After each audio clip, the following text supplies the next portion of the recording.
Hello, Chairwell students. This is Mr. Strickland. We're going to continue our reading of The Wind in the Willows. So take a nice deep breath and just follow along slowly with me as I read. Enjoy. This is Chapter 2, The Open Road. Ratty, said the mole suddenly, one bright summer morning, if you please, I want to ask you a favor. The rat was sitting on the riverbank, singing a little song. He had just composed it himself, so he was very taken up with it, and would not pay proper attention to Mole or anything else. Since early morning he had been swimming in the river, in company with his friends the ducks. And when the ducks stood on their heads suddenly, as ducks will, he would dive down and tickle their necks, just under where their chins would be if ducks had chins, till they were forced to come to the surface again in a hurry, spluttering and angry, and shaking their feathers at him. For it is impossible to say quite all you feel when your head is under water. At last they implored him to go away and attend to his own affairs. Leave them to mind theirs.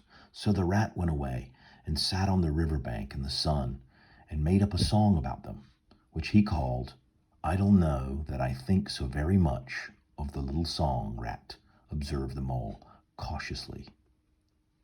He was no poet himself and didn't care who knew it, and he had a candid nature.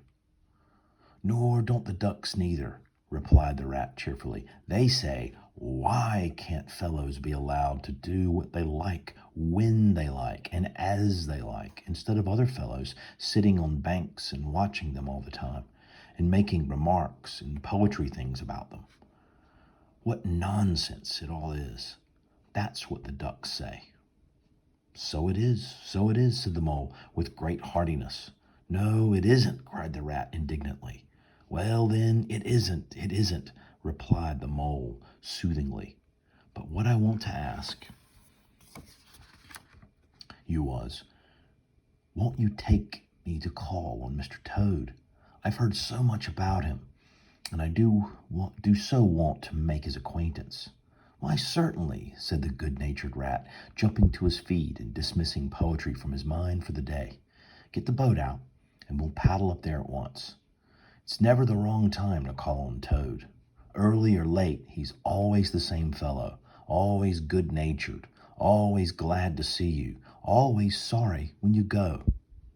He must be very nice. He must be a very nice animal, observed the mole, as he got into the boat and took the sculls, and while the rat settled himself comfortably in the stern. He is indeed the best of animals, replied Rat, so simple, so good-natured, and so affectionate. Perhaps he's not very clever. We can't all be geniuses, and it may be that he is both boastful and conceited, but he has got some great qualities, says Toady. Rounding a bend in the river, they came in sight of a handsome, dignified old house of mellowed red brick, with well-kept lawns reaching down to the water's edge.